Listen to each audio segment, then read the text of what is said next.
হে রাসূল, তার কথা আল্লাহ তাআলা যথার্থই শুনেছেন যে মহিলা তার স্বামীর ব্যাপারে তোমার সাথে বাদানুবাদ করছিল এবং নিজের অসুবিধার জন্য আল্লাহর কাছে ফরিয়াদ করে যাচ্ছিল। আসলে আল্লাহ তাআলা তোমাদের উভয়ের কথাবার্তাই শুনছেন। নিঃসন্দেহে আল্লাহ তাআলা সবকিছু শুনেন এবং সবকিছু দেখেন। তোমাদের মধ্যে যারা তাদের মায়েদের শরীরের কোনো অংশের সাথে তুলনা করে নিজ স্ত্রীদের সাথে জেহার করে, তাদের জেনে রাখা উচিত তাদের স্ত্রীরা কিন্তু কখনো তাদের মা নয়। মা তো হচ্ছে তারা যারা তাদের জন্ম দিয়েছে। এ কাজ করে তারা অন্যায় ও মিথ্যা কথাই বলে। তারপরেও আল্লাহ তাআলা হচ্ছেন মানুষের গুনাহ মোচনকারী ও পরম ক্ষমাশীল। যারা এভাবে তাদের স্ত্রীদের সাথে জেহার করে অতঃপর অনুতপ্ত হয়ে যা কিছু বলে ফেলেছে তা থেকে ফিরে আসতে চায়, তাদের জন্য বিধান হচ্ছে তাদের একে অপরকে স্পর্শ করার পূর্বে একটি দাসের মুক্তির দান করতে হবে। এ বিধানের মাধ্যমে আল্লাহ তাআলা তোমাদের করণীয় বলে দিচ্ছেন, কেননা তোমরা যা করো আল্লাহ তাআলা সে সম্পর্কে ভালোভাবেই অবগত রয়েছেন। যে ব্যক্তি মুক্তি দানের জন্য কোনো দাস পাবে না, তার বিধান হচ্ছে তাদের একে অপরকে স্পর্শ করার আগে একাধারে 2 মাসের রোজা পালন করতে হবে। স্বাস্থ্যগত কারণে যে ব্যক্তি রোজা রাখার সামর্থ্য রাখবে না, তার বিধান হচ্ছে 60 জন মিসকিনকে পেট ভরে খাওয়ানো। এ বিধান এজন্যই তোমাদের দেয়া হচ্ছে যেন তোমরা আল্লাহ তাআলা ও তার রাসূলের উপর ঈমান আনো। মনে রাখবে, জিহারের ব্যাপারে এ হচ্ছে আল্লাহর নির্ধারিত সীমারেখা। যারা এই সীমা অস্বীকার করে তাদের জন্য রয়েছে মর্মন্তুদ শাস্তি। যারা আল্লাহ তাআলা ও তার রাসূলের বিরুদ্ধাচরণ করে তাদের তেমনি ভাবে অপদস্থ করা হবে যেমনি করে তাদের আগে বিদ্রোহী লোকদের অপদস্থ করা হয়েছিল। আমি তো আমার সুস্পষ্ট আয়াত নাজিল করে দিয়েছি। যারা এসব আয়াত অস্বীকার করে তাদের জন্য অবশ্যই অপমানকর শাস্তি থাকবে। যেদিন আল্লাহ তাআলা এদের সবাইকে পুনরায় জীবন দান করবেন, তখন তাদের সবাইকে তিনি বলে দেবেন তারা কি করে এসেছে। আল্লাহ তাআলা সে কর্মকাণ্ডের পুঙ্খানুপুঙ্খ হিসাব রেখেছেন, অথচ তারা নিজেরা সে কথা ভুলে গেছে। সেদিন আল্লাহ তাআলা নিজেই তাদের সব কয়টি কাজের সাক্ষ্য প্রদান করবেন। তুমি কি কখনো এটা অনুধাবন করো না যে আসমান সমূহ ও জমিনে যা কিছু আছে আল্লাহ তাআলা তা সবই জানেন? কখনো এমন হয় না যে 3 ব্যক্তির মধ্যে কোনো গোপন সলা পরামর্শ হয় এবং সেখানে চতুর্থ হিসেবে আল্লাহ তাআলা উপস্থিত থাকেন না, এবং 5 জনের মধ্যে কোনো গোপন পরামর্শ হয় না যেখানে ষষ্ঠ হিসেবে তিনি থাকেন না। এ সলা পরামর্শকারীদের সংখ্যা তার চাইতে কম হোক কিংবা বেশি, তারা যেখানেই থাক না কেন আল্লাহ তাআলা সব সময়ই তাদের সাথে আছেন। অতঃপর কিয়ামতের দিন আল্লাহ তাআলা তাদের সবাইকে বলে দেবেন তারা কি কাজ করে এসেছে। আল্লাহ তাআলা সর্ববিষয়ে সম্মুখ অবগত রয়েছেন। তুমি কি তাদের লক্ষ্য করনি যাদের আল্লাহ তাআলা ও তার রাসূল সম্পর্কে কোনো গোপন কানাঘুষা করতে নিষেধ করা হয়েছিল, কিন্তু তারা ঠিক তারই পুনরাবৃত্তি করল যা করতে তাদের বারণ করা হয়েছিল।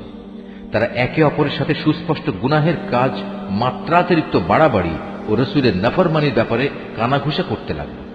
অথচ এরা যখন তোমার সামনে আসে তখন তোমাকে এমন ভাবে অভিবাদন জানায় যা দিয়ে আল্লাহ তাআলাও তোমাকে অভিবাদন জানান না। আর এসব প্রতারণার সময় ওরা মনে মনে বলে, আমরা যা বলছি তার জন্য আল্লাহ তাআলা আমাদের কোনো প্রকার শাস্তি দিচ্ছেন না কেন? তুমি তাদের বলো, জাহান্নামই তাদের শাস্তির জন্যই যথেষ্ট। তার আগুনে পুড়ে তারা দগ্ধ হবে। কত নিকৃষ্ট হবে সেই বাসস্থান। হে ঈমানদার ব্যক্তিরা, তোমরা যখন একে অপরের সাথে গোপনে কোনো কথা বলো তখন কখনো কোনো পাপাচার, সীমালঙ্ঘন ও রাসূলের বিরোধিতা সম্পর্কিত কথা বলো না, বরং গোপনে কিছু বলতে গেলে সেখানে একে অপরকে ভালো কাজ ও আল্লাহকে ভয় করার কথাই বলো।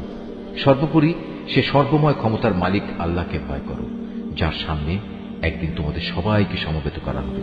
আসলে এদের গোপন সলা পরামর্শ তো হচ্ছে একটা শয়তানি প্ররোচনা, যার একমাত্র উদ্দেশ্য হচ্ছে ঈমানদার লোকদের কষ্ট দেয়া।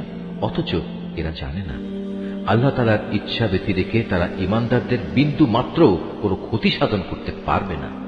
তাই ঈমানদারদের উচিত হামেশা আল্লাহর উপরই নির্ভর করা। হে ঈমানদার ব্যক্তিরা, যখন মজলিস সমূহে একটু নড়ে চড়ে জায়গা প্রশস্ত করে দিতে তোমাদের বলা হয় তখন তোমরা জায়গা প্রশস্ত করে দিও। তাহলে আল্লাহ তাআলাও তোমাদের জন্য জান্নাতে এভাবে জায়গা প্রশস্ত করে দেবেন।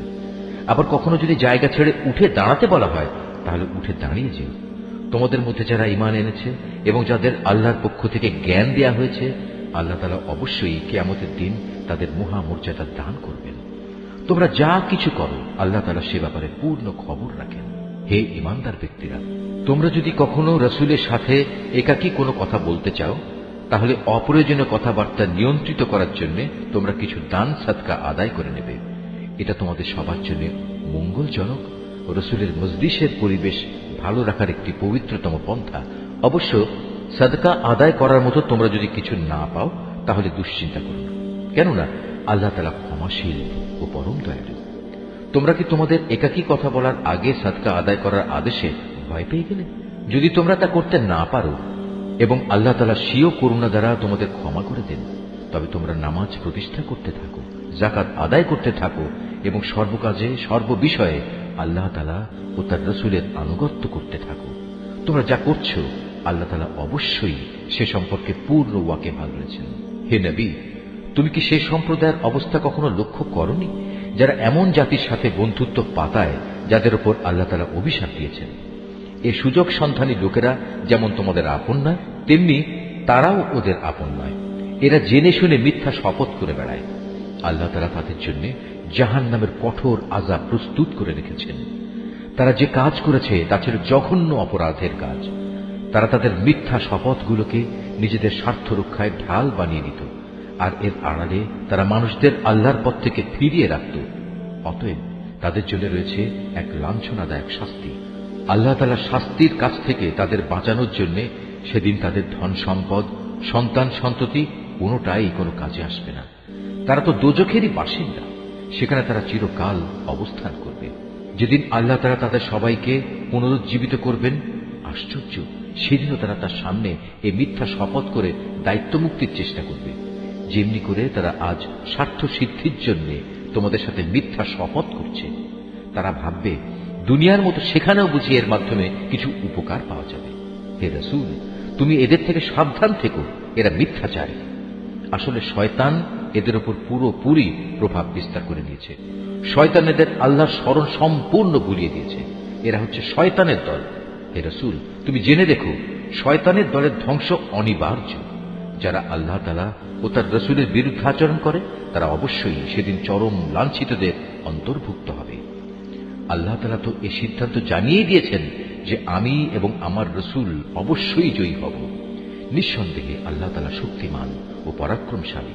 হে রাসূল, আল্লাহ তাআলা ও তার রাসূলের উপর ঈমান এনেছে এমন কোন সম্প্রদায়কে তুমি কখনো পাবে না যে তারা এমন লোকদের ভালোবাসে যারা আল্লাহ তাআলা ও তার রাসূলের বিরুদ্ধাচরণ করে। যদি সে আল্লাহ বিরোধী লোকেরা তাদের পিতা, ছেলে, ভাই কিংবা নিজেদের জাতি গোত্রের লোকও হয়, তবুও নয়। এই আপোষহীন ব্যক্তিরাই হচ্ছে সেসব লোক যাদের অন্তরে আল্লাহ তাআলা ঈমানের ফয়সালা এঁকে দিয়েছেন এবং নিজস্ব গায়বী মদদ দিয়ে তিনি এই দুনিয়ায় তাদের শক্তি বৃদ্ধি করেছেন। কিয়ামতের দিন তিনি তাদের এমন এক জান্নাতে প্রবেশ করাবেন যার তলদেশ দিয়ে ঝর্ণাধারা প্রবাহিত হবে। তারা সেখানে চিরকাল থাকবে। সর্বোপরি আল্লাহ তাআলা তাদের উপর প্রসন্ন হবেন এবং তারাও সেদিন তার উপর সন্তুষ্ট হবে। এরাই হচ্ছে আল্লাহ তাআলার নিজস্ব বাহিনী। আর হ্যাঁ, আল্লাহর বাহিনী শেষতক কামিয়াব হয়। সূরা আল হাশর। রহমান রহিম আল্লাহ তাআলার নামে। আসমান সমূহ ও জমিনে যা কিছু আছে তারা সবাই আল্লাহ তাআলার পবিত্রতা ও মাহাত্ম্য ঘোষণা করছে। আল্লাহ তাআলা মহাপরাক্রমশালী ও প্রজ্ঞাময়। তিনি হচ্ছেন সেই মহান সত্তা যিনি আহলে কিতাবদের মাঝে যারা আল্লাহকে অস্বীকার করেছে তাদের প্রথম নির্বাসনের দিনেই তাদের নিজ বাড়িঘর থেকে বের করে দিয়েছিলেন। অথচ তোমরা তো একথা কল্পনাও করনি যে ওরা কোনোদিন এ শহর থেকে বেরিয়ে যাবে। তারা নিজেরাও চিন্তা করেনি। তারা তো বরং ভেবেছিল তাদের দুর্ভেদ্য দুর্গগুলো তাদের আল্লাহ তাআলার বাহিনী থেকে বাঁচিয়ে দেবে। কিন্তু তাদের উপর এমন এক দিক থেকে আল্লাহর পাকড়াও এসে তাদের ধরে ফেলল যা ছিল তাদের কল্পনার বাইরে। আল্লাহ সে পাকড়াও তাদের অন্তরে প্রচন্ড ভীতির সঞ্চার করল। ফলে তারা নিজেদের হাত দিয়েই এবং কিছু কিছু ক্ষেত্রে মোমেনদের হাত দিয়ে নিজেদের বাড়িঘর ধ্বংস করে দিল। অতএব হে চক্ষুষ্মান ব্যক্তিরা, এদের নির্বাসনের ঘটনা থেকে তোমরা শিক্ষা গ্রহণ করো। যদি আল্লাহ তাআলা ওদের উপর নির্বাসিত করার সিদ্ধান্ত বসিয়ে না দিতেন, তাহলে আগের জাতিসমূহের মতো তিনি তাদের এই দুনিয়ায় রেখেই কঠোর শাস্তি দিতে পারতেন। অবশ্য তাদের জন্য পরকালে জাহান্নামের আগুন তো প্রস্তুত রয়েছেই।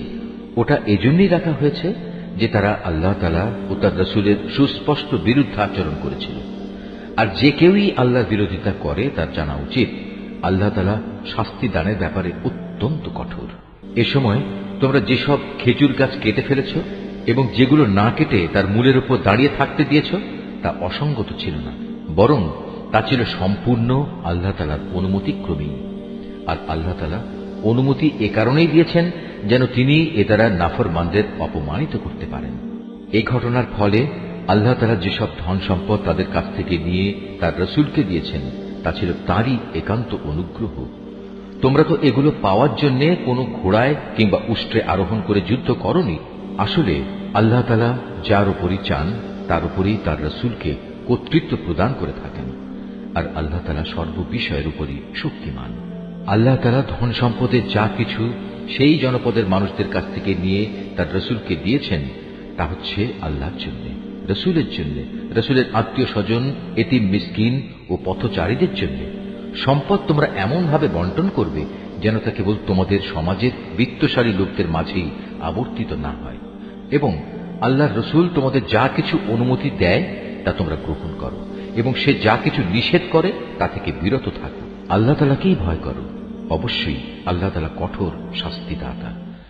এ সম্পদ সেসব অভাবগ্রস্ত মুহাজিরদের জন্য যাদের আল্লাহর উপর ঈমানের কারণেই নিজেদের ভিটেমাটি ও সহায় সম্পদ থেকে উচ্ছেদ করে দেওয়া হয়েছে, অথচ এই লোকগুলো আল্লাহর অনুগ্রহ ও তার সন্তুষ্টি হাসিল করতে চায়। আল্লাহ তাআলা ও তার রাসূলের সাহায্য সহযোগিতায় তৎপর থাকে। মূলত এই লোকগুলোই হচ্ছে সত্যাশ্রয়ী। এ সম্পদে তাদেরও অংশ রয়েছে যারা মুহাজিরদের আগমনের আগ থেকেই এ জনপদকে নিজেদের নিবাস বানিয়েছিল, এবং যারা এদের আসার আগেই ঈমান এনেছিল। তারা ওদের অত্যন্ত ভালোবাসে যারা হিজরত করেছে। রাসূলের পক্ষ থেকে তাদের মুহাজির সাথীদের যা কিছু দেয়া হয়েছে সে ব্যাপারে তারা নিজেদের অন্তরে তার কোন রকমের প্রয়োজন অনুভব করে না। শুধু তাই নয়, তারা তাদের মুহাজির সাথীদের প্রয়োজনকে সর্বদাই নিজেদের প্রয়োজনের উপর অগ্রাধিকার দেয়, যদিও তাদের নিজেদেরও অনেক অভাবগ্রস্ততা রয়েছে। আসলে যাদের মানসিক কৃপণতা সংকীর্ণতা থেকে বাঁচিয়ে রাখা হয়েছে তারাই হচ্ছে সফলকাম। সে সম্পদ তাদের জন্য যারা তাদের মুহাজির ও আনসারদের পরে এসেছে। এরা সব সময় বলে, হে আমাদের মালিক, তুমি আমাদের মাফ করে দাও। আমাদের আগে আমাদের যে ভাইয়েরা ঈমান এনেছে তুমি তাদেরও মাফ করে দাও, এবং আমাদের মধ্যে যারা ঈমান এনেছে তাদের ব্যাপারে আমাদের মনে কোনো রকম হিংসা বিদ্বেষ রেখো না। হে আমাদের মালিক, তুমি অনেক মেহেরবান ও পরম দয়ালু। হে রাসূল, তুমি কি সেসব মুনাফিকদের আচরণ লক্ষ্য করনি যারা তাদের কাফের আহলে কিতাব ভাইদের বলে, যদি তোমাদের কখনো এ জনপদ থেকে বের করে দেয়া হয় তবে আমরাও তোমাদের সাথে একাত্মতা দেখিয়ে এখান থেকে বেরিয়ে যাব, এবং তোমাদের স্বার্থের বেলায় আমরা কখনো অন্য কারো আনুগত্য করব না। আর তোমাদের সাথে যদি যুদ্ধ বাঁধিয়ে দেয়া হয় তাহলে আমরা অবশ্যই তোমাদের সাহায্য করব। কিন্তু আল্লাহ তাআলা নিজেই সাক্ষ্য দিচ্ছেন, এরা নিঃসন্দেহে কপট মিথ্যাবাদী। সত্য কথা হচ্ছে, যদি তাদের বের করেই দেয়া হয় তাহলে এরা কখনো তাদের সাথে বের হবে না। আবার যুদ্ধে আক্রান্ত হলে এরা তাদের কোনো প্রকার সাহায্যও করবে না। যদি এরা সাহায্য তাদের করেও তবু নিঃসন্দেহে এরা পৃষ্ঠ প্রদর্শন করবে।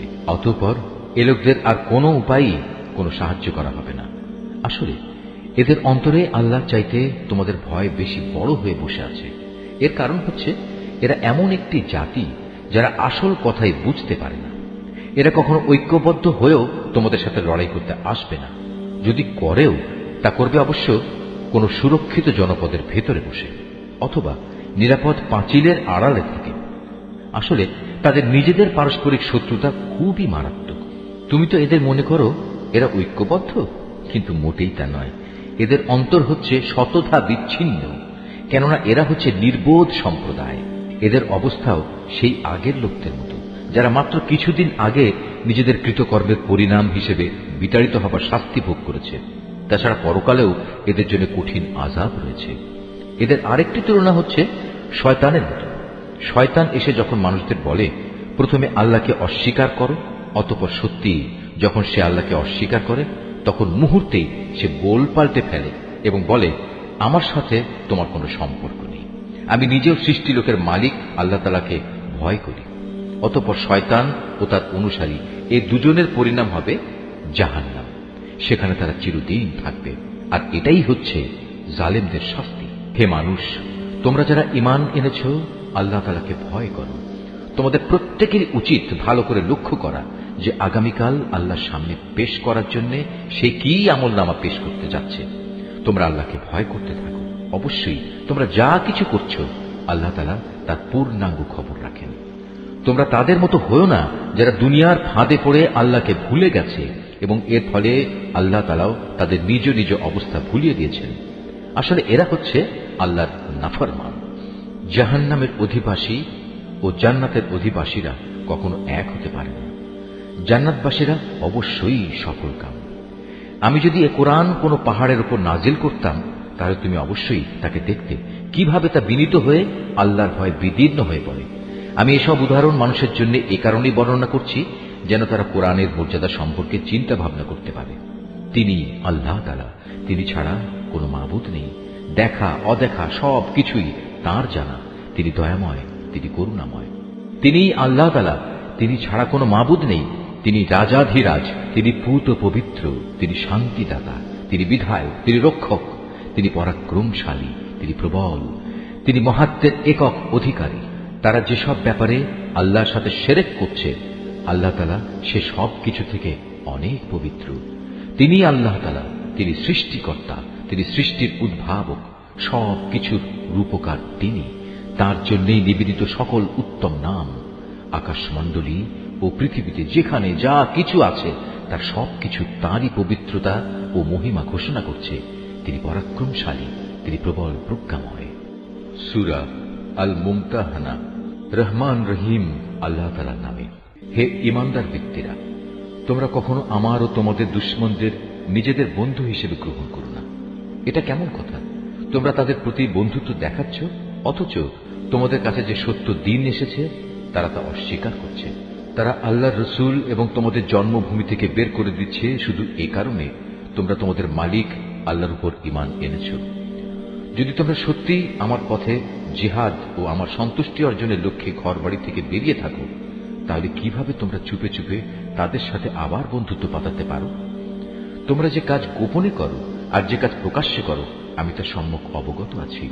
তোমাদের মধ্যে যদি কেউ দুশমনদের সাথে গোপনে বন্ধুত্ব করার এই কাজটি করে, তাহলে বুঝতে হবে সে দিনের সরল পথ থেকে বিচ্যুত হয়ে গেছে। অথচ এরা যদি তোমাদের কাবু করতে পারে, তাহলে এরা তোমাদের শত্রুতে পরিণত হবে। শুধু তাই নয়, এরা নিজেদের হাত ও কথা দিয়ে তোমাদের অনিষ্ট সাধন করবে। আসলে এরা এটাই চায় যে তোমরাও তাদের মতো কাফের হয়ে যাও। কিয়ামতের দিন তোমাদের আত্মীয় স্বজন ও সন্তান সন্ততি তোমাদের কোনোই উপকারে আসবে না। সেদিন আল্লাহ তাআলা তোমাদের মাঝে বিচার ফয়সালা করে দেবেন।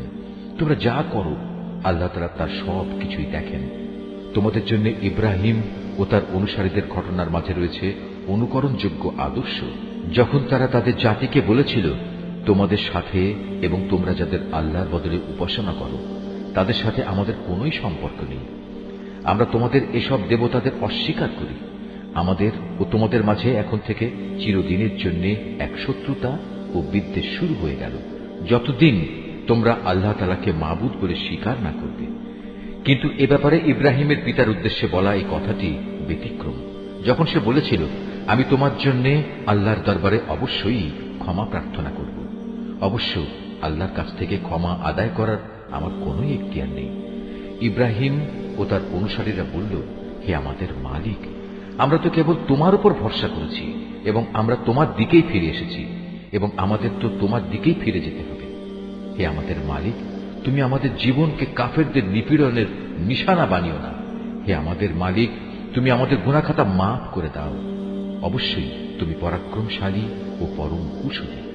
তাদের জীবন চরিত্রের মাঝে অবশ্যই তোমাদের জন্য এবং সেসব লোকের জন্য অনুকরণযোগ্য আদর্শ রয়েছে যে ব্যক্তি আল্লাহ তাআলা এবং শেষ বিচারের দিনে কিছু পাবার আশা করে।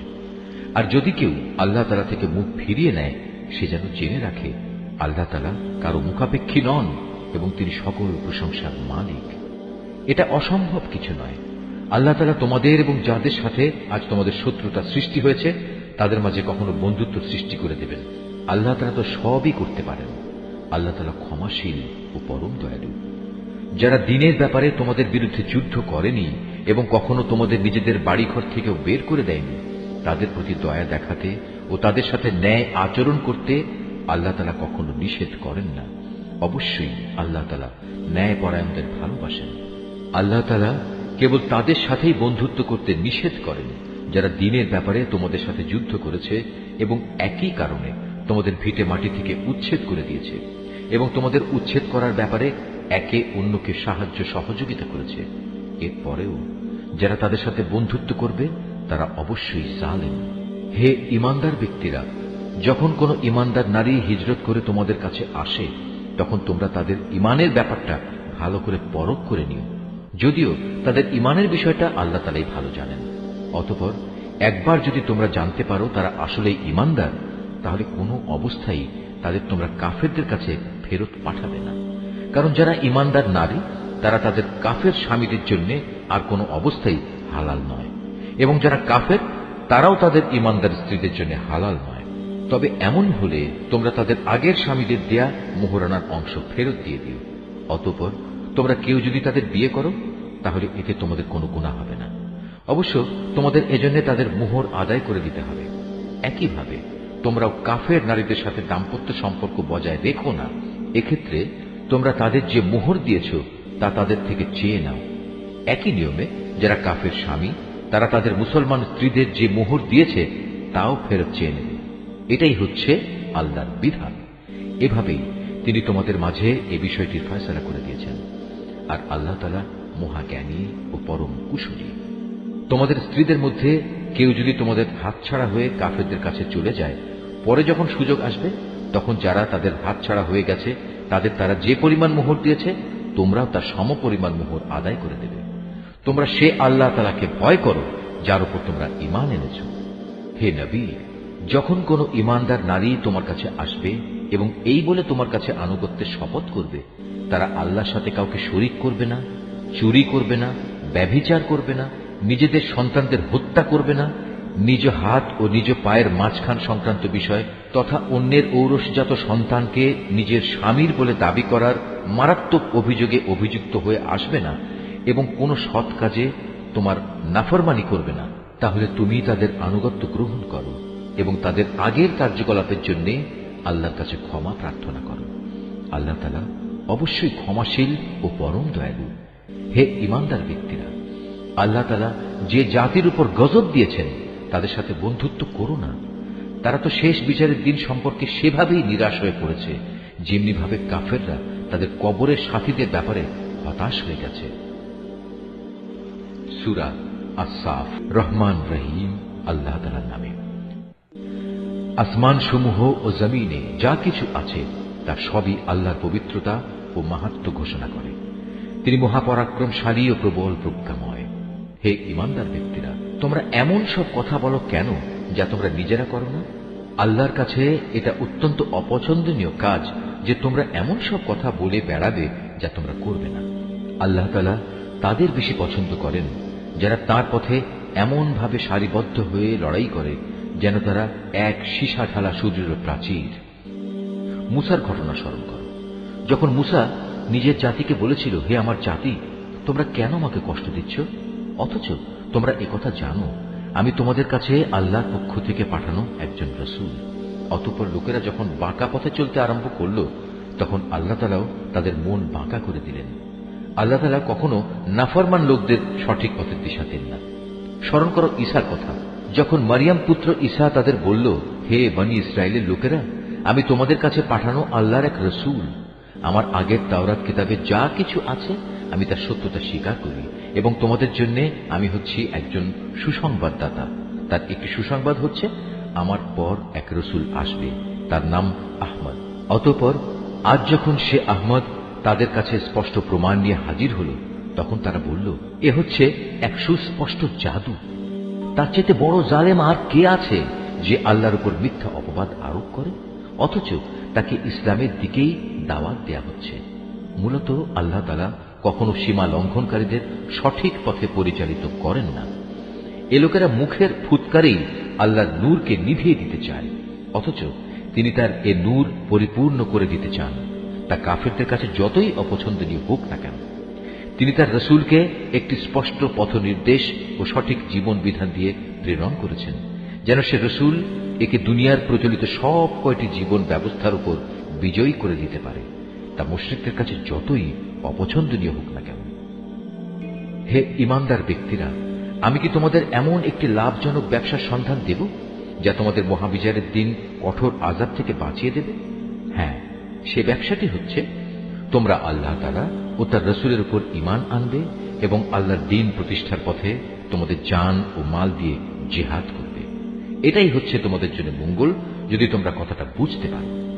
যথার্থ ঈমান আনলে আল্লাহ তাআলা তোমাদের গুনাহসমূহ মাফ করে দেবেন এবং শেষ বিচারের দিন তোমাদের তিনি প্রবেশ করাবেন এমন এক সুরম্য জান্নাতে, যার তলদেশ দিয়ে ঝর্ণাধারা প্রবাহিত থাকবে। সর্বোপরি তিনি তোমাদের আরো প্রবেশ করাবেন জান্নাতের স্থায়ী নিবাস স্থলের সুন্দর ঘরসমূহে। আর এটাই হচ্ছে সবচাইতে বড় সাফল্য। আরো একটি বড় ধরনের অনুগ্রহ রয়েছে যা তোমাদের একান্ত কাম্য, এবং তা হচ্ছে আল্লাহর কাছ থেকে সাহায্য ও ময়দানের আসন্ন বিজয়। যাও, তোমরা মোমেন বান্দাদের এ সুসংবাদগুলো দাও। হে ঈমানদার ব্যক্তিরা, তোমরা সবাই আল্লাহর দ্বীনের সাহায্যকারী হয়ে যাও, যেমনি করে মারিয়াম পুত্র ঈসা তার সঙ্গী সাথীদের বলেছিল, কে আছো তোমরা আল্লাহর দ্বীনের পথে আমার সাহায্যকারী? তারা বলেছিল, হ্যাঁ, আমরা আছি আল্লাহর পথে সাহায্যকারী। অতঃপর বনী ইসরায়েলের একটি দল সাহায্যের প্রতিশ্রুতি দিয়ে তার উপর ঈমান আনল, আরেক দল তাকে সম্পূর্ণ অস্বীকার করল।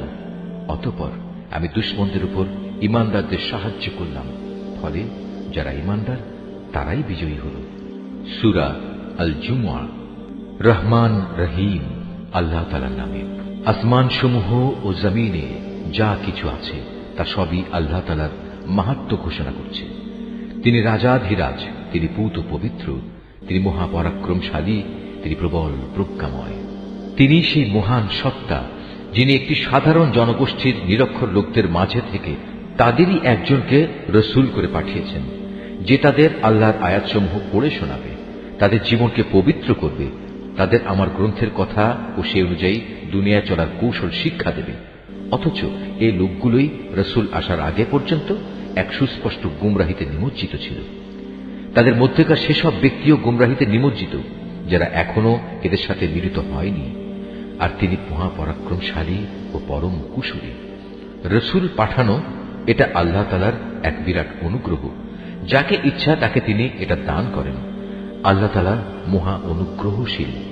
যাদের আল্লাহর কিতাব তাওরাত বহন করার দায়িত্ব দেওয়া হয়েছিল কিন্তু তারা এটা বহন করেনি, তাদের উদাহরণ হচ্ছে সেই গাধার মতো যে কিতাবের বোঝাই শুধু বহন করল, এর কিছুই বুঝতে পারল না। তার চাইতেও নিকৃষ্ট উদাহরণ সে জাতির যারা আল্লাহর আয়াতকে অস্বীকার করল। আল্লাহ তাআলা এ ধরনের জালেম জাতিকে হেদায়েত করেন না।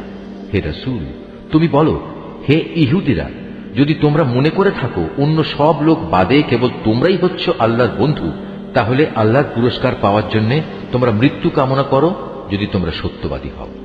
কিন্তু সারা জীবন এরা নিজেদের হাত দিয়ে যা করেছে তার পরিণাম চিন্তা করে এরা কখনো মৃত্যু কামনা করবে না। আল্লাহ তাআলা এই জালেমদের কার্যকলাপ সম্পর্কে সম্মুখ অবগত। হে নবী, তুমি এদের বলো যে মৃত্যুর কাছ থেকে তোমরা আজ পালিয়ে বেড়াচ্ছ, একদিন কিন্তু তোমাদের সে মৃত্যুর সামনাসামনি হতেই হবে। তারপর তোমাদের সে মহান আল্লাহর দরবারে হাজির করা হবে, যিনি মানুষের দেখা অদেখা যাবতীয় কিছু সম্পর্কেই জ্ঞান রাখেন। অতঃপর তিনি সেদিন তোমাদের সবাইকে বলে দেবেন তোমরা দুনিয়ার জীবনে কি করে এসেছ। হে ঈমানদার ব্যক্তিরা, জুমার দিনে যখন তোমাদের নামাজের জন্য ডাক দেয়া হবে, তখন তোমরা নামাজের মাধ্যমে আল্লাহ স্মরণের দিকে দ্রুত গতিতে এগিয়ে যাও এবং সে সময়ের জন্য কেনাবেচা ছেড়ে দাও। এটাই তোমাদের জন্য উত্তম, যদি তোমরা তা উপলব্ধি করো।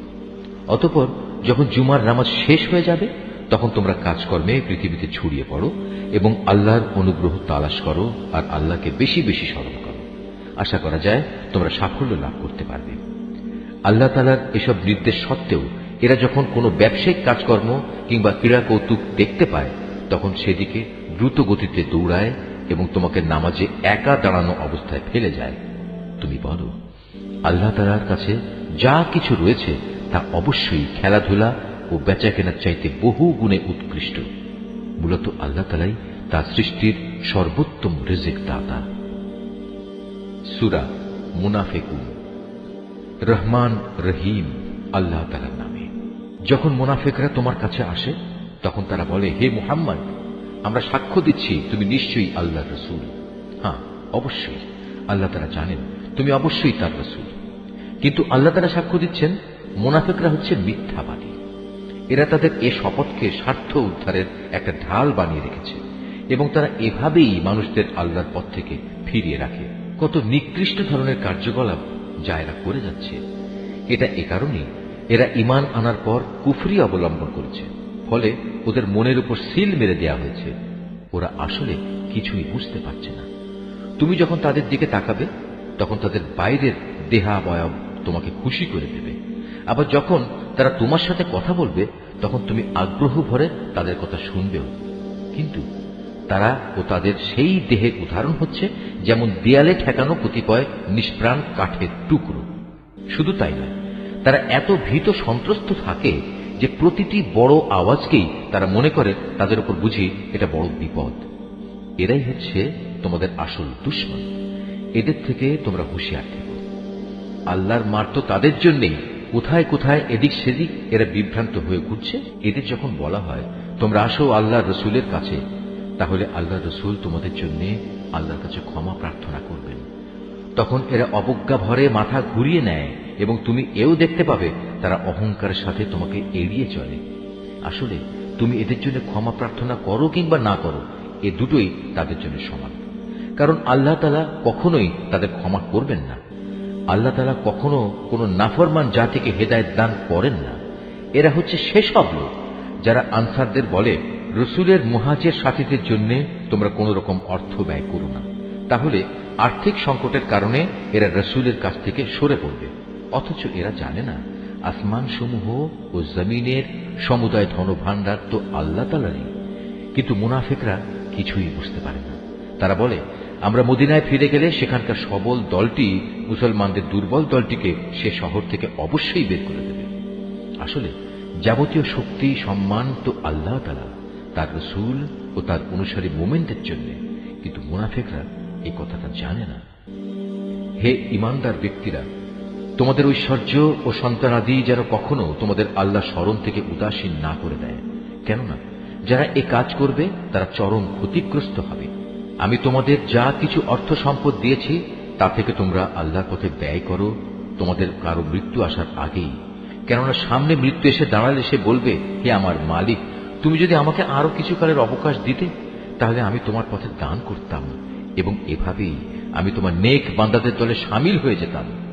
কিন্তু কারো আল্লাহর নির্ধারিত সময় যখন এসে যাবে তখন আল্লাহ তাআলা আর তাকে এক মুহূর্ত অবকাশ দেবেন না। তোমরা দুনিয়ার জীবনে যা কিছু করছো আল্লাহ তাআলা সে সম্পর্কে পুরোপুরি অবহিত রয়েছেন। সূরা আত-তাগাবুন। রহমান রহিম আল্লাহ তাআলার নামে। আসমান সমূহ ও জমিনে যা কিছু আছে তা সবই আল্লাহ তাআলার পবিত্রতা ঘোষণা করছে। যাবতীয় সার্বভৌমত্ব যেমন তাঁর জন্য, তেমনি যাবতীয় প্রশংসাও তাঁর জন্য। তিনি সকল কিছুর উপর প্রবল ক্ষমতাবান। তিনি তোমাদের সবাইকে সৃষ্টি করেছেন। এরপর তোমাদের কিছু লোক মোমেন হলো, আবার কিছু লোক কাফের থেকে গেল। আসলে তোমরা যা কিছু করো আল্লাহ তাআলা সব কিছুই দেখেন। তিনি আকাশমণ্ডলীয় পৃথিবী সঠিকভাবে সৃষ্টি করেছেন। অতঃপর তোমাদের তিনি মানুষের আকৃতি দিয়েছেন, তাও আবার অতি সুন্দর করে তিনি তোমাদের আকৃতি দিয়েছেন। তার কাছে তোমাদের আবার ফিরে যেতে হবে। আকাশমণ্ডলীয় পৃথিবীতে যা কিছু আছে তা তিনি জানেন। তিনি জানেন তোমরা যা কিছু গোপন করো আর যা কিছু প্রকাশ করো। এমনকি আল্লাহ তাআলা তোমাদের মনের কথাও জানেন। তোমাদের কাছে কি সেসব লোকের খোঁজ খবর কিছুই পৌঁছেনি যারা এর আগে বিভিন্ন নবীর সময়ে কুফরি করেছিল? অতঃপর তারা দুনিয়াতেই নিজেদের কর্মফল ভোগ করে নিয়েছে। পরকালেও তাদের জন্য কঠোর যন্ত্রণাদায়ক আযাব রয়েছে। এটা এ কারণে যে তাদের কাছে সুস্পষ্ট দলিল প্রমাণ নিয়ে যখনই আল্লাহর কোন রসুল আসত তখনই তারা বলত, কতিপয় মানুষই কি আমাদের পথের সন্ধান দেবে? অতএব তারা সত্য প্রত্যাখ্যান করল এবং ঈমানের পথ থেকে মুখ ফিরিয়ে নিল। অবশ্য আল্লাহ তাআলার তাদের কাছ থেকে কিছুই পাওয়ার দরকার ছিল না, কেননা আল্লাহ তাআলা কারোই মুখাপেক্ষী নন, তিনি প্রশংসিত। এ কাফেররা ধারণা করে নিয়েছে একবার মরে গেলে কখনো তাদের পুনরুত্থিত করা হবে না। তুমি বলো, না, তা কখনো নয়। আমার মালিকের শপথ, অতি অবশ্যই মৃত্যুর পর তোমাদের সবাইকে আবার কবর থেকে উঠানো হবে এবং তোমাদের বলে দেয়া হবে তোমরা কি কাজ করে এসেছো। আর আল্লাহ তাআলার পক্ষে এটা অত্যন্ত সহজ কাজ। অতএব তোমরা আল্লাহ তাআলা, তার রসূল এবং আমি যে আলো তোমাদের দিয়েছি তার বাহন কোরআনের উপর ঈমান আনো। তোমরা এখানে যা কিছুই করো না কেন আল্লাহ তাআলা তা ভালো করেই জানেন। যেদিন তোমাদের আগে পরের সমস্ত মানুষ ও জিনকে একত্র করা হবে সে মহাসমাবেশের দিনটির জন্য, যেদিন বলা হবে, হে মানুষ ও জিন, আজকের দিনটি হচ্ছে তোমাদের আসল লাভ লোকসানের দিন। লাভের দিন তার জন্য যে ব্যক্তি আল্লাহর উপর ঈমান এনেছে এবং নেক কাজ করেছে। তিনি আজ তার সব গুনাহ মোচন করে দেবেন এবং তাকে তিনি এমন এক সুরম্য জান্নাতে প্রবেশ করাবেন যার তলদেশ দিয়ে ঝর্ণাধারা প্রবাহিত হবে। তারা সেখানে অনন্তকাল অবস্থান করবে। আর এটাই হচ্ছে পরম সাফল্য। এটা লোকসানের দিন তাদের জন্য যারা আল্লাহ তাআলাকে অস্বীকার করেছে এবং আমার আয়াতসমূহকে মিথ্যা প্রতিপন্ন করেছে। এদের ব্যাপারে আল্লাহর সিদ্ধান্ত হচ্ছে এরা সবাই জাহান্নামের অধিবাসী হবে। সেখানে তারা চিরকাল অবস্থান করবে। কত নিকৃষ্ট সে আবাসস্থল! আল্লাহ তাআলার অনুমতি ব্যতীত কোনো বিপদই আসে না।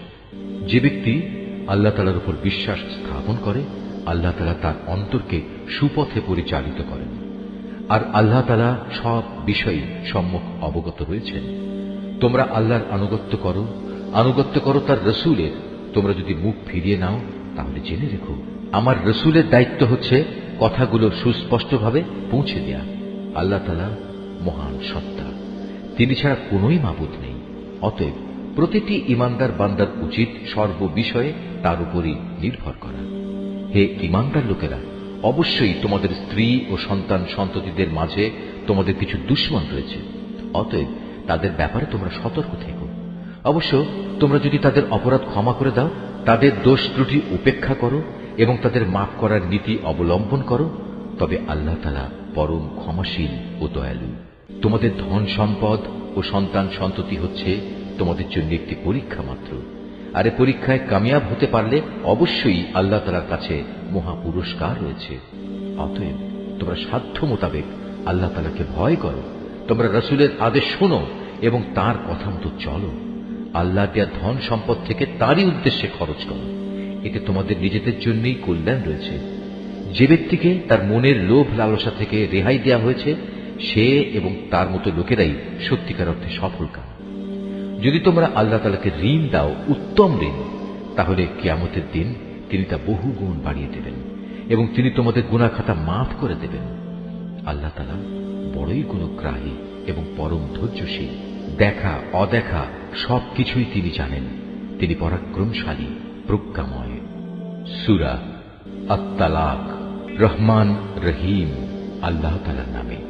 হে নবী, তোমার সাথীদের বলো, যখন তোমরা তোমাদের স্ত্রীদের তালাক দাও বা দিতে ইচ্ছা করো, তখন তাদের ইদ্যতের অপেক্ষার সময়টুকুর প্রতি লক্ষ্য রেখে তালাক দিও।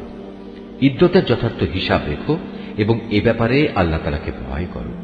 যিনি তোমাদের মালিক প্রভু, ইদ্যতের সময় কোনো অবস্থায় তাদের নিজেদের বসত বাড়ি থেকে বের করে দিও না। এ সময় তারা নিজেরাও যেন তাদের ঘর থেকে বের হয়ে না যায়। তবে যদি তারা কোনো জঘন্য অশ্লীলতার কাজে লিপ্ত হয় তাহলে তা ভিন্ন কথা। ইদ্যতের ব্যাপারে এগুলোই হচ্ছে আল্লাহর সীমারেখা। যে ব্যক্তি আল্লাহর এই সীমারেখা অতিক্রম করতে চায় সে মূলত এটা করে নিজের উপরই নিজে জুলুম করল। তুমি তো জানো না, এরপর আল্লাহ তাআলা হয়তো পুনরায় তোমাদের মাঝে সহৃদয়তার কোনো একটা পথ বের করে দেবেন। অতঃপর যখন তারা তাদের ইদ্যতের সেই নির্ধারিত সময়ের শেষে উপনীত হয়, তখন তাদের হয় সম্মানজনক পন্থায় বিয়ের বন্ধনে রেখে দেবে, না হয় সম্মানের সাথে তাদের আলাদা করে দেবে এবং উভয় অবস্থায় তোমাদের মধ্যে থেকে দুজন ন্যায়পরায়ণ লোককে তোমরা সাক্ষী বানিয়ে রাখবে। সাক্ষীদেরও বলো, তোমরা শুধু আল্লাহর জন্যই এ সাক্ষ্য দান করবে। যারা আল্লাহ তাআলা ও শেষ বিচার দিনের উপর ঈমান আনে তাদের সবাইকে এর দ্বারা উপদেশ দেয়া হচ্ছে। যে ব্যক্তি আল্লাহ তাআলাকে ভয় করে চলে, আল্লাহ তাআলা তার জন্য সংকট থেকে বের হয়ে আসার একটা পথ তৈরি করে দেন এবং তিনি তাকে এমন রিজিক দান করেন যার উৎস সম্পর্কে তার কোনো ধারণাই নেই। যে ব্যক্তি আল্লাহর উপর ভরসা করে তার জন্য আল্লাহ তাআলাই যথেষ্ট, কেননা আল্লাহ তাআলা তার কাজ পূর্ণ করেই নেন। আল্লাহ তাআলা প্রতিটি জিনিসের জন্যই একটি পরিমাণ ঠিক করে রেখেছেন। তোমাদের স্ত্রীদের মাঝে যারা ঋতুবতী হওয়ার ব্যাপারে নিরাশ হয়ে গেছে, তাদের ইদ্যতের ব্যাপারে তোমাদের কোনো সন্দেহ থাকলে তোমরা জেনে রেখো, তাদের ইদ্যতের সময় হচ্ছে 3 মাস। এই 3 মাসের বিধান তাদের জন্যও যাদের এখনো ঋতুকাল শুরুই হয়নি। গর্ভবতী নারীর জন্য ইদ্যৎকাল হচ্ছে তার সন্তান প্রসব হওয়া পর্যন্ত। বস্তুত কেউ যদি আল্লাহকেই ভয় করে, আল্লাহ তাআলা বিভিন্ন ধরনের সুবিধা দিয়ে তার জন্য তার প্রত্যেক ব্যাপার সহজ করে দেন। তালাক ও ইদ্যতের ব্যাপারে এ হচ্ছে আল্লাহ তাআলার আদেশ, যা তিনি মেনে চলার জন্য তোমাদের কাছে পাঠিয়েছেন। অতঃপর যে ব্যক্তি আল্লাহকে ভয় করে চলে, তিনি তার গুনাহসমূহ তার হিসাব থেকে মুছে দেবেন এবং তিনি তাকে একটা বড় পুরস্কারও দেবেন। ইদ্যতের এ সময়ে তোমরা নিজেদের সামর্থ্য অনুযায়ী তাদের সে ধরনের বাড়িতে থাকতে দিও যে ধরনের বাড়িতে তোমরা নিজেরা থাকো। কোনো অবস্থায় তাদের উপর সংকট সৃষ্টি করার মতলবে তাদের কষ্ট দিও না। আর যদি তারা সন্তান সম্ভবা হয়, তাহলে ইদ্যতের নিয়ম অনুযায়ী তারা সন্তান প্রসব না করা পর্যন্ত তাদের খোরপোশ দিতে থাকো। সন্তান জন্মদানের পর যদি তারা তোমাদের সন্তানদের নিজেদের বুকের দুধ খাওয়ায়, তাহলে তোমরা তাদের পারিশ্রমিক আদায় করে দেবে এবং এ পারিশ্রমিকের অঙ্ক ও সন্তানের কল্যাণের ব্যাপারটা ভালোভাবে নিজেদের মধ্যে ন্যায়সঙ্গত পন্থায় সমাধান করে নেবে। যদি তোমরা একে অন্যের সাথে জেদ করো, তাহলে অন্য কোনো মহিলা এ সন্তানকে দুধ খাওয়াবে। বিত্তশালী ব্যক্তি তার সঙ্গতি অনুযায়ী স্ত্রীদের খোরপোশ দেবে। আবার যে ব্যক্তির অর্থনৈতিক সঙ্গতি সীমিত করে রাখা হয়েছে, সে ব্যক্তি ততটুকু পরিমাণই খোরপোশ দেবে যতটুকু আল্লাহ তাআলা তাকে দান করেছেন। আল্লাহ তাআলা যাকে যে পরিমাণ সামর্থ্য দান করেছেন, তার বাইরে কখনো কোনো বোঝা তার উপর তিনি চাপান না। আল্লাহর উপর নির্ভর করলে আল্লাহ তাআলা তাকে অচিরেই অভাব অনটনের পর সচ্ছলতা দান করতে পারেন। কত জনপদের মানুষেরাই তো নিজেদের মালিক ও তার রাসূলের নির্দেশের বিরুদ্ধে বিদ্রোহ করেছিল। অতঃপর আমি তাদের কাছ থেকে সেজন্য কঠোর হিসাব আদায় করে নিয়েছি এবং আমি ওদের কঠোর শাস্তি দিয়েছি। এরপর তারা ভালো করে তাদের কৃতকর্মের শাস্তি ভোগ করল। মূলত তাদের পরিণাম ফল ছিল চরম ক্ষতি। আল্লাহ তাআলা পরকালে তাদের জন্য এক কঠিন আযাব প্রস্তুত করে রেখেছেন। অতএব হে মানুষ, যারা জ্ঞান সম্পন্ন, যারা আল্লাহ তাআলার উপর ঈমান এনেছ, তোমরা আল্লাহকে ভয় করো। আল্লাহ তাআলা তোমাদের কাছে তাঁর উপদেশ বাণী পাঠিয়েছেন। তিনি আরো পাঠিয়েছেন তার রাসূল, যে তোমাদের আল্লাহর সুস্পষ্ট আয়াতসমূহ পড়ে শোনায়, যাতে করে সে রাসূল তোমাদের সেসব লোকদের যারা ঈমান এনেছে এবং ভালো কাজ করেছে, তাদের জাহেলিয়াতের অন্ধকার থেকে হেদায়েতের আলোতে নিয়ে আসতে পারে। তোমাদের যে কেউই আল্লাহর উপর ঈমান আনে এবং ভালো কাজ করে, আল্লাহ তাআলা তাকেই জান্নাতে প্রবেশ করাবেন, এমন এক জান্নাতে যার তলদেশ দিয়ে ঝর্ণা ধারা প্রবাহিত হবে। সেখানে তারা অনন্তকাল ধরে অবস্থান করবে। এমন লোকের জন্য অবশ্যই আল্লাহ তাআলা উত্তম রিজিকের ব্যবস্থা করে রেখেছেন। আল্লাহ তাআলা যিনি এ 7 আসমান ও তাদের অনুরূপ সংখ্যক জমিন সৃষ্টি করেছেন, আবার উভয়ের মাঝখানে যা কিছু আছে তাদের জন্য তার নির্দেশ জারি হয়, যাতে করে তোমরা একথা অনুধাবন করতে পারো, আকাশ পাতালের সকল কিছুর উপর তিনি একক ক্ষমতাবান এবং তার জ্ঞান এ সৃষ্টিলোকের প্রতিটি বস্তুই পরিবেষ্টন করে রেখেছে। সূরা আত-তাহরীম, রহমান রহিম আল্লাহ তাআলার নামে। হে নবী, আল্লাহ তাআলা তোমার জন্য যা হালাল করেছেন তা তুমি কসম করে নিজের উপর কেন হারাম করছো? তুমি কি এর মাধ্যমে তোমার স্ত্রীদের খুশি করতে চাও? তেমন কিছু হলে আল্লাহর কাছে ক্ষমা প্রার্থনা করো, কারণ আল্লাহ তাআলা ক্ষমার আধার ও পরম দয়ালু। আল্লাহ তাআলা তো তোমাদের শপথ থেকে রেহাই পাওয়ার জন্য কাফফারার একটা পথ নির্ধারণ করে দিয়েছেন। মূলত আল্লাহ তাআলাই হচ্ছেন তোমাদের একমাত্র সহায়। তিনি সর্বজ্ঞ, তিনি প্রজ্ঞাময়। যখন আল্লাহ নবী তার স্ত্রীদের একজনকে একান্ত চুপিসারে কিছু একটা কথা বলল এবং সে তা অন্যের কাছে প্রকাশ করে দিল, আল্লাহ তাআলা তার এই বিষয়টা নবীকে ওহীর মাধ্যমে জানিয়ে দিলেন। তখন রাসূল কিছু কথা গোপনীয়তা প্রকাশকারী স্ত্রীকে জানিয়ে দিল, আবার কিছু কথা এড়িয়েও গেল। সুতরাং নবী যখন তার সে স্ত্রীর কাছ থেকে সমগ্র বিষয়টা জানতে চাইল, তখন সে বলল, আপনাকে এই খবরটা কে জানালো?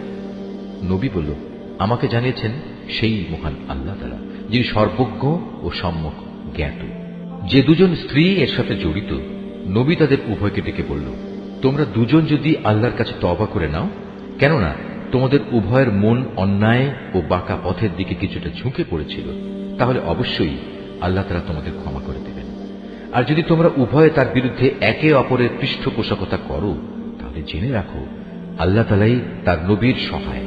তাছাড়াও তার সাথে রয়েছে জিব্রাইল ফেরেশতা ও নেককার মুসলমানদের দল। এরপরেও আল্লাহ সমগ্র ফেরেশতাকুল তার সাহায্য করতে এগিয়ে আসবে।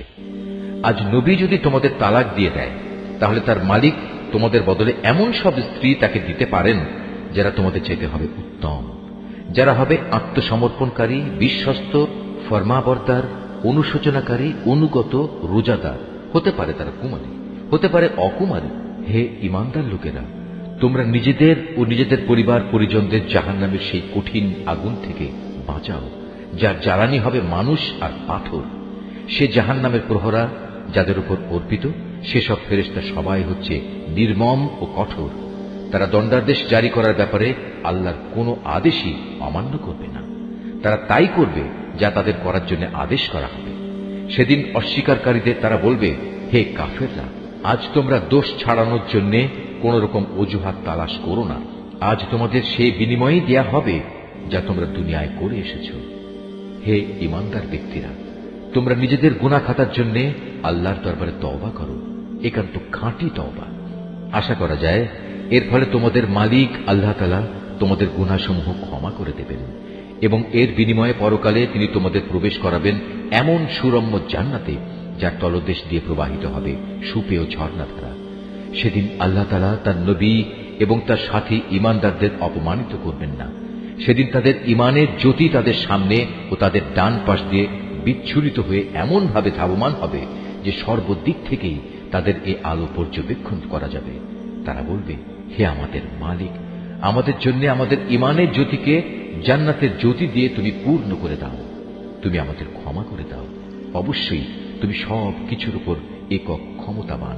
হে নবী, তুমি কাফের ও মুনাফিকদের বিরুদ্ধে জিহাদ ঘোষণা করো এবং তাদের ব্যাপারে কঠোরতা অবলম্বন করো, কেননা তাদের ঠিকানা হচ্ছে জাহান্নাম, আর তা হচ্ছে এক নিকৃষ্ট নিবাস।